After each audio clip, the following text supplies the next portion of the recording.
I am joined right now by Dr. Gans Ferenc, popularly known as Dr. Gans, expert in all things psychological. And Dr. Gans, I'm curious to know about the question I posed at the beginning, the difference between collecting is good fun and collecting is a problem. And I realize it's a problem when it's ruining your life. Absolutely. So tell me a bit more about what that would look like. Well, you know, it's really the energy around it, right? Collecting, or any hobby, really, when done for fun, and if the actual action and the experience of it feeds your life, helps you feel better, helps you have better relationships, be a better person, then it's a healthy hobby, whether it's jogging or collecting or whatever it is. When that crosses a line and it becomes, there's this need to do it, there's this obsession to it, or this energy, this sort of negative energy around it, then definitely we got a problem. So if you're doing something, for instance, and it is also impairing your ability to do the other things you need, like you spend so much money on comics that you can't go on a vacation with your family, that's it. Well, money is one issue. Time is another issue, right? Because a lot of people do things to such an extent that they don't have the time to put into other relationships. So if you're collecting and it's to the exclusion of building healthy relationships with friends and family, or maintaining them, or building that personal one-on-one relationship, I think there's a problem there. Right. So in one sense, it's self-evident to everybody except the person affected. Oh, absolutely. Yeah. Because you're self-medicating with the actual collection, right? Got it. Okay. Yeah. Well, we'll find out more about this, and we'll talk about your own specific experience with this issue. That's right. But first, we are going to go visit Jenny and find out more about collecting. I'm joined once again by Dr. Gans Ferenc, who is here to discuss the psychology of collecting. And before, we were talking about when collecting can be a bit of a problem, and you told me previously that you had direct personal experience with this issue, and you named it as hoarding. Can you tell me about this? Yeah. Well, first let me define hoarding, right?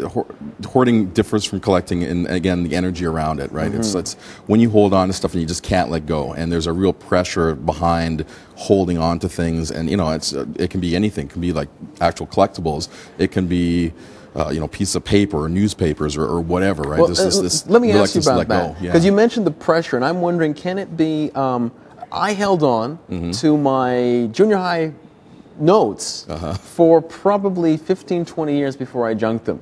Sort of thinking like, well, this might need this information. Utterly irrational. I don't recall feeling pressure, but I do know that when it came time, should I throw it out, I was very reluctant. Is that what you mean? Is it about reluctance like irrational reluctance? You can get both, right? I mean, at the sort of mild stages, I guess, there is that reluctance to let go of stuff, right? And then, at the more advanced, really more troublesome stages, it's a cousin to obsessive-compulsive disorder, which is there's this pressure to make sure you get more. You can't walk past a newsstand without buying this certain magazine or this newspaper and you never read it. You just kind of stick it in the stack and it builds up, right? So there is that pressure, but then the reluctance is more of a milder form. I myself, I was telling you, I had moved 8 times in the 7 years, and I still had my my high school textbooks with me. And I kind of hoarding them around and moving them around with me, and there was a real reluctance to get rid of them, and we had to call an organizer to come in, and she said, well, when was the last time you looked at this? I don't even know where they are. It's like a box of stuff, right? Just get rid of it, right? It's like, okay, fine. Well, now you mentioned obsessive-compulsive disorder earlier, OCD.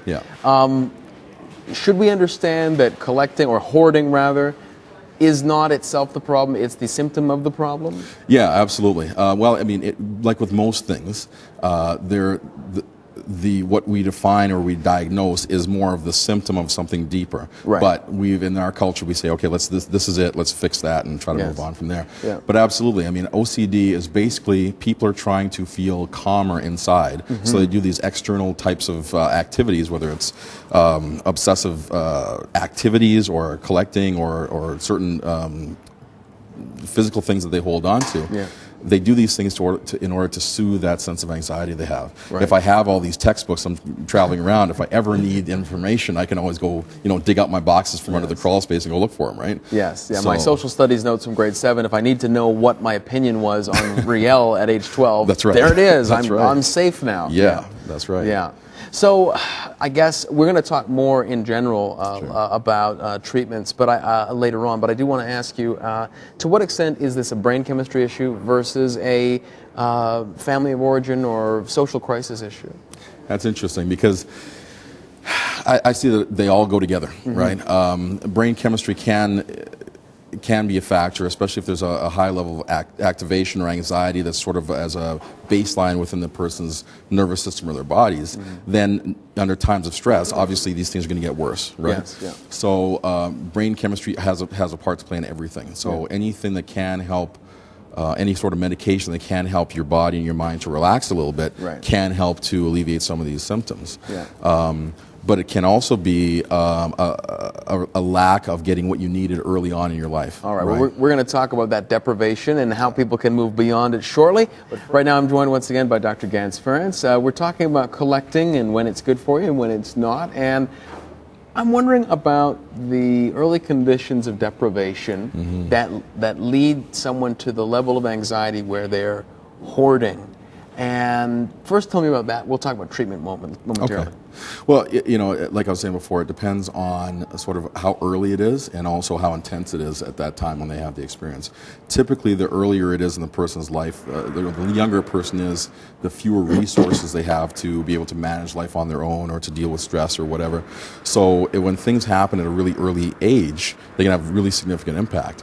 Also, if it's deprivation for a long, long time, or it's a very sort of personal deprivation. So if mom and dad didn't buy you the pony for your 11th birthday, that's not huge deprivation, right? But if for whatever reason mom or dad was not available, maybe they were depressed, or maybe there was like somebody had to work outside of the city or whatever, there could be a real sense of not having the emotional needs met in a healthy way, right? Or a full way, I should say. And so that can create a much deeper sort of sense of loss and sense of deprivation that could lead to hoarding.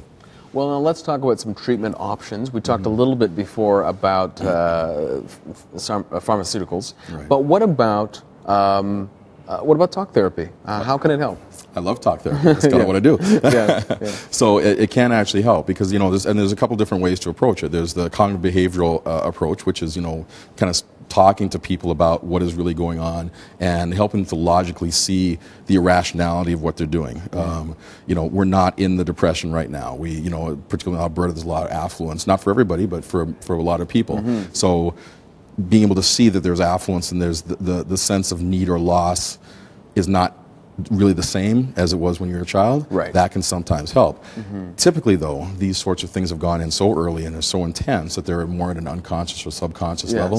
So it really does need sort of a more of a deeper approach, I guess. And that is really to help somebody release some of the energy around some of that loss, some of that deprivation. And as they feel more comfortable in themselves, their whole psychobiological system gets to calm down, and they don't have the same kind of pressure or need to self-medicate by hoarding or collecting in that way. Now, when you say release some of the energy, you don't mean that in a metaphysical sense. You just mean their anxiety, their activity, their rushing around, that kind of thing? It's really physically a charge that you can actually measure with certain instruments inside the person's nervous system. So it's an actual electrical biochemical energy. Absolutely, biochemical energy. So it's and there's certain parts of the brain that holds the charge. And what happens is as this is released, and specifically by a specific way of talk therapy, where you keep the person within a certain zone of anxiety or activation, bring them up, bring them down, and in that process. Not with electrodes, but through talking. No, through talking. Different topics or whatever.